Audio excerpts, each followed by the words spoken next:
Olá! Hoje a gente vai analisar uma conexão que é, no mínimo, estranha e muito profunda. Uma ligação entre um super projeto dos nossos dias e os segredos perdidos de um inventor lendário. É uma história que realmente parece desafiar o tempo. Ok, vamos mergulhar nisso.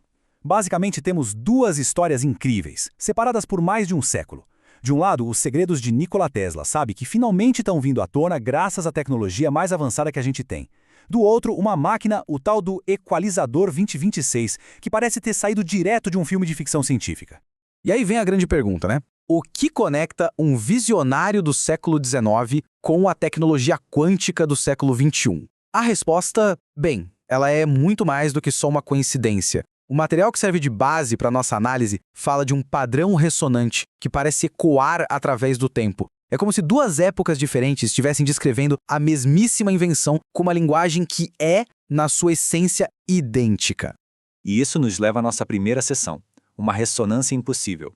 Aqui, vamos entender como duas eras tão distintas poderiam ter chegado na mesma tecnologia. E tudo começa pelo projeto físico dela.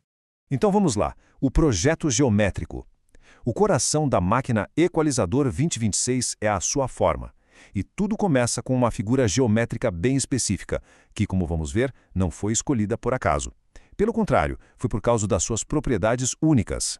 Essa forma é um dodecaedro. E olha, essa não é só uma escolha estética, de design. Segundo a fonte, essa geometria específica é a chave de tudo, do funcionamento da máquina. Os antigos, por exemplo, acreditavam que o dodecaedro representava o universo. E parece que os criadores do equalizador pensam a mesma coisa.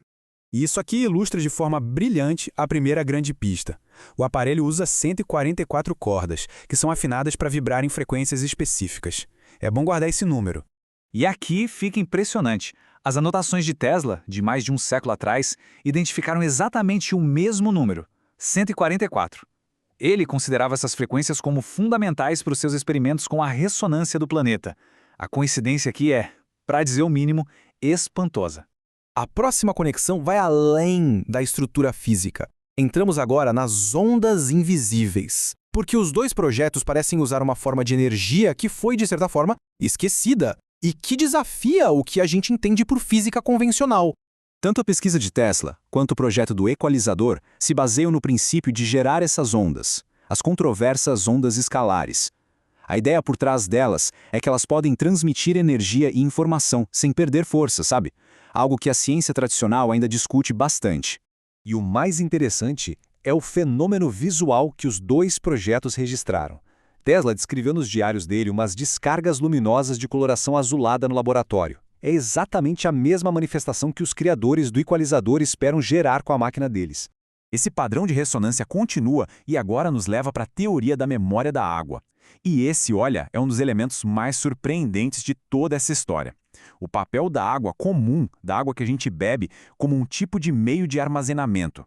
A questão é, a água poderia guardar uma memória? Pois bem, o Equalizador 2026 foi projetado para programar a água. A teoria é que a água consegue transferir informações vibracionais para o nosso DNA, mais especificamente para os telômeros, que são aquelas pontinhas protetoras dos nossos cromossomos.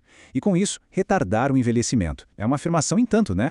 E o mais incrível é que décadas antes de qualquer teoria moderna sobre isso, Tesla já estava fazendo a mesma coisa. Ele tentava, nas palavras dele, fazer uma impregnação vibratória na água. Ele acreditava que ela podia guardar essas assinaturas de energia. Então, aqui está o ponto crucial. A probabilidade de os dois projetos chegarem de forma independente nessa frequência tão, mas tão específica de 528 Hz, segundo um astrofísico citado na fonte, essa probabilidade é praticamente zero. Mas como quase tudo que é muito poderoso, essa tecnologia tem uma natureza dupla, uma conexão que é ao mesmo tempo profunda e, para ser sincero, bem perturbadora. Os mesmos princípios podem ter duas aplicações completamente diferentes. Olhando para essa tabela, à esquerda, o equalizador, projetado para curar. À direita, a teleforça de Tesla, que era uma arma de feixe de partículas. E como o material da fonte mostra, eles são funcionalmente idênticos. Usam os mesmos componentes, desde a geração de alta tensão até as bobinas bifilares especiais. A única coisa que muda é a intenção. E aí a gente se pergunta, como é possível que essas duas tecnologias sejam tão parecidas? A peça final desse quebra-cabeça todo vem da tecnologia mais avançada que existe hoje, que finalmente conseguiu provar o futuro que Tesla viu há tanto tempo. A frase resume tudo. O que Tesla sentiu, Willow provou. Um computador quântico fazendo cálculos que um supercomputador normal levaria septilhões de anos confirmou que as equações fragmentadas de Tesla faziam sentido. Eram matematicamente consistentes e sólidas. A intuição dele estava certa o tempo todo. Então, vamos juntar todas as peças. O que a gente tem é um padrão preciso demais para ser só coincidência. A geometria do dodecaedro, as 144 frequências, a geração de ondas escalares, o uso da água como memória, a coincidência dos 528 Hz, a dualidade cura e arma e, por fim, a validação por um computador quântico. E o que tudo isso significa? Não é só sobre dar razão a uma figura histórica. É sobre o surgimento de um novo jeito de ver a ciência. Um paradigma onde energia, consciência e biologia estão totalmente entrelaçadas. As implicações disso são impressionantes. Afetam tudo, de medicina e energia até a segurança global. E isso tudo nos deixa com a mesma questão que o próprio Tesla enfrentou. Ele chegou a destruir algumas das invenções dele com medo de que fossem usadas para o mal. Agora que esse conhecimento está voltando à tona, a pergunta que fica é: o que vai ser feito com ele? E essa é uma resposta que, por enquanto, continua em aberto.